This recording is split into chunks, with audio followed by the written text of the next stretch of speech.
Rasulullah itu kagum sama perilakunya orang yang beriman. Perilaku orang yang beriman itu cuma dua.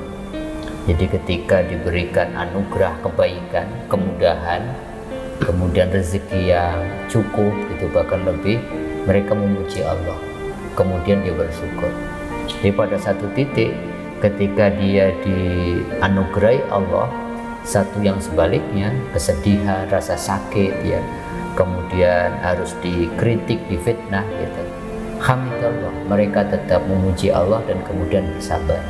Jadi kunci kebahagiaan menurut hadis ini, Rasulullah bahkan kagum sama orang-orang yang punya dua sayap, sayap sabar dan sayap syukur, tetapi semua sayap itu ditopang dengan apa yang namanya hamdalah. Jadi memuji kepada Allah.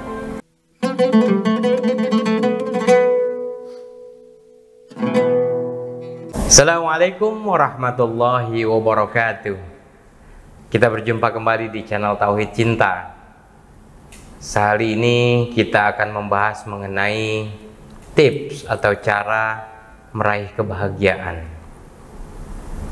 Ada ungkapan bahagia itu sederhana, yang rumit adalah pikiran kita. Atau kebahagiaan itu sebenarnya masalah persepsi. Ya misalkan kita belum punya mobil, kita masih naik motor dengan istri kita. Ya kalau kita ubah sedikit aja, geser sedikit perspektif kita atau persepsi kita, ya ternyata di motor kita bisa lebih intim, lebih dengan istri gitu misalkan ya. Tapi kalau di mobil kan kita agak berjarak gitu. Tapi ketika ada di motor ya bisa lebih lebih mesra mungkin ya dengan pasangan kita. Nah ini kan masalah perspektif, masalah persepsi. Nah dalam Islam bagaimana konsep kebudayaan dan bagaimana kita meraih kebahagiaan bukan hanya di dunia tapi juga di akhirat. Nah saya akan membahas ini dengan Ustadz Mukhlisin Aziz. Beliau adalah pembina dari channel Tauhid Cinta ini dan dosen di Institut Ilmu Al-Quran. Assalamualaikum Ustadz. Assalamualaikum warahmatullahi wabarakatuh. Gimana hari ini Ustadz? Bahagia Ustadz? Alhamdulillah. Alhamdulillah. Saya nggak ditanya Ustadz. Saya bahagia Ustadz. Mukanya kelihatan. Nah bahagia itu kan katanya ya dari hati. Ya pikiran malah yang bikin kita membuat nggak bahagia gitu. Benar nggak sih kayak gitu Ustadz? Ya betul ya, saya kira bahagia itu sederhana ya. Bahagia itu kan bicara tentang perspektif kita ya, melihat sesuatu. Maka kemudian Rasulullah itu kagum sama perilakunya orang yang beriman. Perilaku orang yang beriman itu cuma dua. Jadi ketika diberikan anugerah kebaikan, kemudahan, kemudian rezeki yang cukup gitu bahkan lebih, mereka memuji Allah. Kemudian dia bersyukur.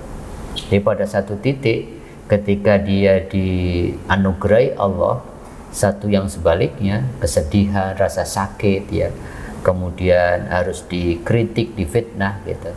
Hamdallah, mereka tetap memuji Allah dan kemudian bersabar. Jadi kunci kebahagiaan menurut hadis ini, Rasulullah bahkan kagum sama orang-orang yang punya dua sayap, sayap sabar dan sayap syukur, tetapi semua sayap itu ditopang dengan apa yang namanya hamdalah. Jadi memuji kepada Allah. Oleh karenanya yang paling penting ketika kita bicara tentang sa'adah atau kebahagiaan adalah sumber yang akan menentukan bahagia di dalam seorang itu hati kita. Ketika hati kita bening, hati kita lurus, hati kita bersih, maka seluruh aktivitas, seluruh takdir Allah itu kita maknai, kita lihat dalam perspektif yang bening dan lurus. Maka kan Rasulullah mengungkapkan sebuah kalimat untuk menggambarkan orang yang beriman itu selalu mengucapkan Alhamdulillah ala kulli hal. Ya Allah gitu ya, terima kasih segala puji atas Engkau atas segala kondisi dan keadaan. Karena buat mereka sakit dan sehat itu sama gitu ya, membahagiakan buat orang-orang yang sudah punya hati yang bening gitu ya, hati yang suci, karena disitulah letaknya kuncinya, karena itu akan semacam perspektif atau cara pandang kita melihat sesuatu. Ada orang yang sakit tuh bahagia betul gitu ya, karena apa, cara pandangnya dirubah saja, enggak stuck gitu ya, bahwa alhamdulillah ya Allah bisa istirahat. Tapi kalau dirubah aja, di switch ke sesuatu, waduh sudah punya agenda, sudah punya ini, maka kemudian dia tidak bahagia. Walaupun kemudian tentunya ada tahapan-tahapan ya yang kita bisa latih untuk bisa menjadi bahagia. Ada beberapa kasus Mas Rifki, ada beberapa tips yang disampaikan oleh banyak ulama untuk menggapai sa'adatain ya, bahagia tidak hanya di dunia ya, tetapi di akhirat.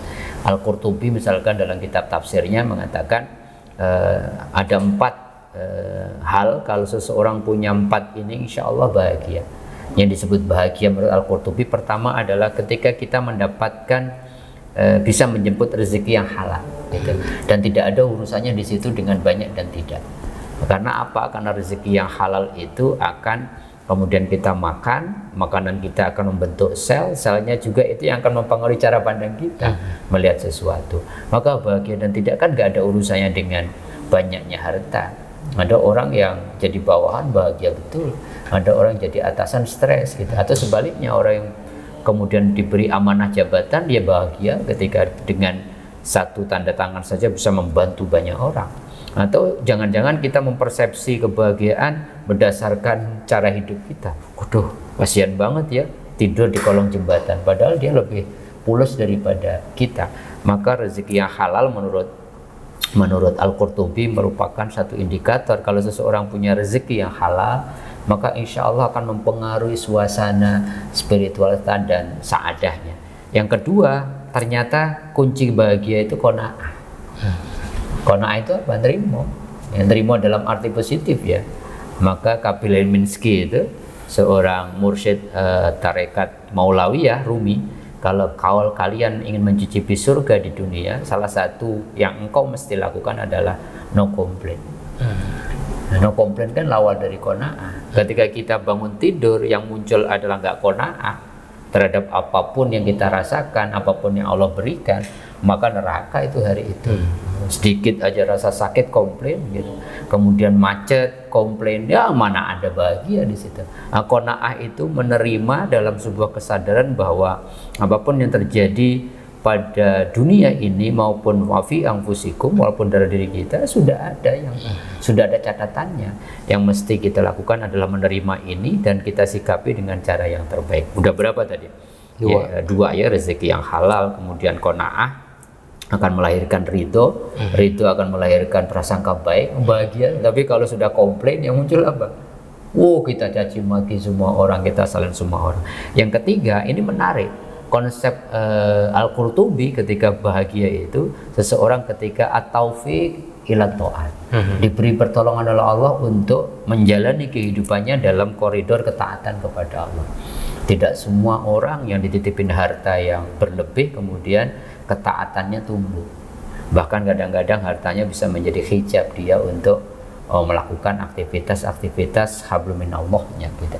Sehingga kalau seseorang diberikan rezeki gitu ya yang halal, kemudian punya sifat qanaah, terus diberi taufik ya, diberi bimbingan dan pertolongan dari Allah untuk bisa melakukan ketaatan, itu masya Allah kebahagiaan yang luar biasa. Dan terakhir, tidak cukup ternyata menurut Al-Qurtubi, kebahagiaanmu menjadi sempurna kalau kalian mengalami halawatut ta'ah, bisa menikmati ketaatan.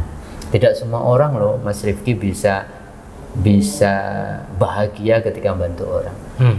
Tidak semua orang bisa merasakan nikmatnya memaafkan, berbagi. Nikmatnya berbagi. Kalau berbagi mungkin pelan-pelan gampang. Memaafkan itu kalau nggak dapat halawah, susah itu susah. Enak aja gitu. Saatnya kesempatan kemudian untuk balas dendam, kemudian memilih jalan wal'afina anin nas, memilih jalan memaafkan orang, memilih jalan sabar. Itu kalau nggak ada halawah tuh ta'ah, bagaimana kita bisa menikmati ketaatan, memilih memaafkan, memilih mendoakan, memilih kemudian bersabar, memilih hidup sederhana, itu kan juga tidak mudah. Lah kalau empat-empatnya ini kemudian muncul hidup dalam diri seseorang, maka kebahagiaan akan menjadi buahnya. Cara pandang yang luar biasa tadi, buahnya tadi rasa syukur, buahnya adalah prasangka baik, dan itulah kebahagiaan yang sejati. Nggak ada urusannya dengan cantolan titipan yang bersifat duniawi. Maka kemudian kalau kita baca Al-Ghazali misalkan nulis buku Kimia Sa'adah, ya, kimia kebahagiaan. Beliau mengatakan Anda bisa bahagia pertama ketika ma'rifatun nafs. Kebahagiaan itu dimulai ketika kita mengenal diri kita.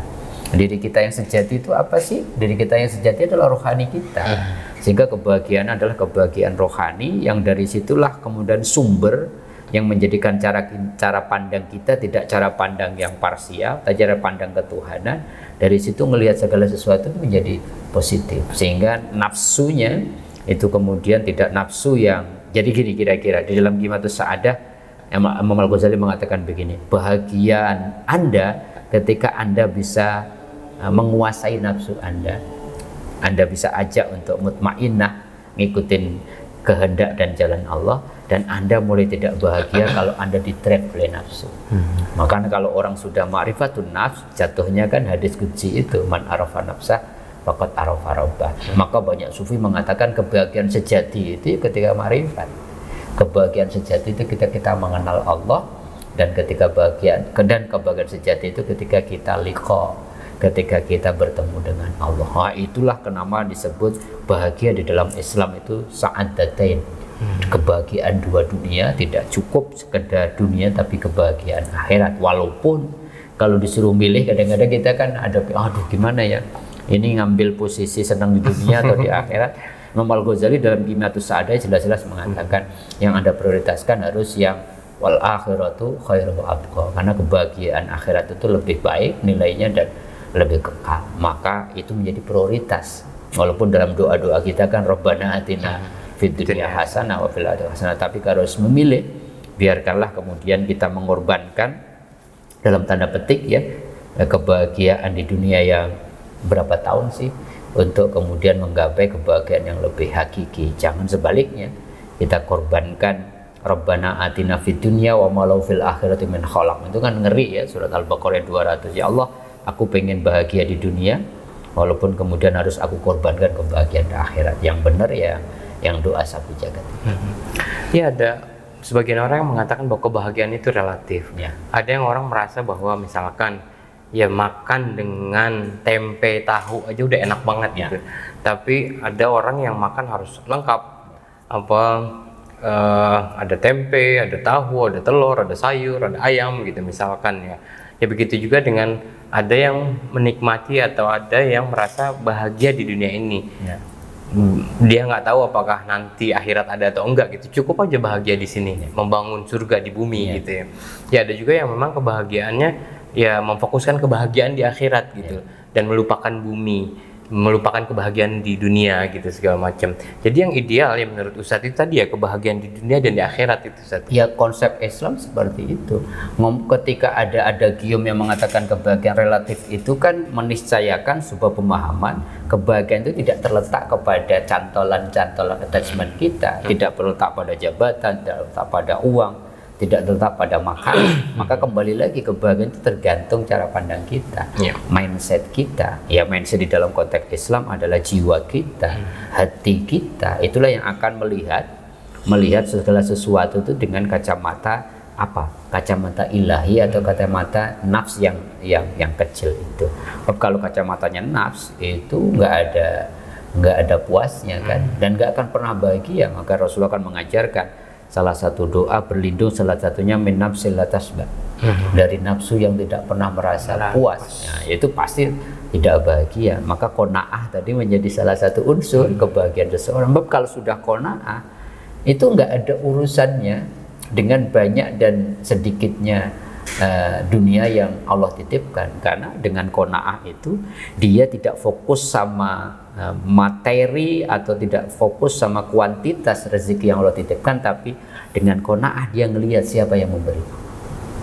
Ini Allahnya yang dia fokuskan, sehingga dia akan hargai betul, rasa syukurnya akan selalu muncul dengan sifat qanaah itu. Nah terkait qanaah rasa syukur gitu kan ada ayat yang mengatakan lain syakartum la azidannakum wa la in kafartum inna adzabi lasyadid. Ya kira-kira kalau kamu bersyukur akan saya tambah nikmatmu, dan kalau kamu tidak bersyukur maka azabku sangat pedih. Nah, dalam konteks ini ya ketika kita bersyukur, kita qanaah gitu, itu akan ditambah terus nikmatnya. Ini artinya apa? Maksudnya apa ya Ustaz? Ya kadang-kadang kita bersyukur emang bertambah ya nikmatnya kadang-kadang. Ya kadang-kadang karena kita memaknai rasa syukur, memaknai nikmat itu kita reduksi menjadi sesuatu yang kita bisa kalkulasi, sesuatu yang bersifat materi. Padahal bayangkan itu, kalau seseorang tenang, bahagia itu nggak bisa dibandingkan dengan apapun kan kenikmatan. Maksudnya bertambah itu ya bertambah. Pertama bertambah rasa syukurnya, bertambah ketenangannya, dan kemudian kalaulah kemudian ada yang bersifat duniawi bertambah volume materinya, itu bagian saja dari bonus gitu. Tapi yang ingin disampaikan oleh surat Ibrahim ayat 7 itu sebenarnya adalah dengan perspektif rasa syukur itu semua menjadi indah. Bertambah itu kan jadi ngelihat sesuatu itu bertambah indah. Ya semuanya nikmat gitu. Yang sebelum kacamata syukur dipakai kurang aja, kok sekarang dengan itu kok aduh semuanya. Jadi akhirnya kembali kepada apa? Berkesadaran kita. Apakah kita sadar melihat sesuatu itu, melihat sesuatu dalam sebuah kesadaran ini, aduh itu cuman makan dengan tempe sama sambal aja. Kalau kemudian kita barengi dengan rasa syukur, makannya juga dalam berkesadaran penuh kita melakukan itu nikmatnya melebihi satu menu yang hari ini kan kadang-kadang gila ya, satu menu 10 juta, 15 juta yang hanya untuk konten dan nggak bisa menikmatin itu. Wa in kafartum min adzabil syadid, dan kalau engkau ingkari bahwa setiap momen itu sebenarnya adalah sebuah karunia, adab itu apa sih? Memurnikan maknanya. Jadi kita akan dimurnikan. Nah, untuk dimurnikan itu biasanya kan ada proses-proses kimiawi atau apa yang menyakitkan. Jadi kata-kata adab itu selama ini kan diadab itu diapain? Dimurnikan lagi. Karena sejatinya kita ini ya senang syukur, senang bahagia, fitrah kita itu senang kebaikan. Maka ketika seseorang malah senang dendam, malah senang kufur, dimurnikan. Nah, untuk memurnikan itu biasanya membutuhkan proses seperti kalau kita mau sehat, seperti minum jamu yang pahit sehingga kemudian sehat itu kemudian memerlukan effort lah gitu. Untuk bahagia itu sebenarnya pemurnian jiwanya itu yang sesungguhnya yang perlu dijihadkan. Oke, luar biasa Ustadz ya. Meraih bahagia itu mudah dan murah dan sederhana, dan semuanya tersedia dalam diri kita. Tinggal bagaimana kitanya sendiri mau nggak mengaktualisasikan itu, potensi-potensi kita aktualkan menjadi, kita realisasikan dalam diri kita gitu. Ya, semoga bermanfaat para pemirsa. Terima kasih atas partisipasinya. Wabillahi taufiq wal hidayah. Assalamualaikum warahmatullahi wabarakatuh.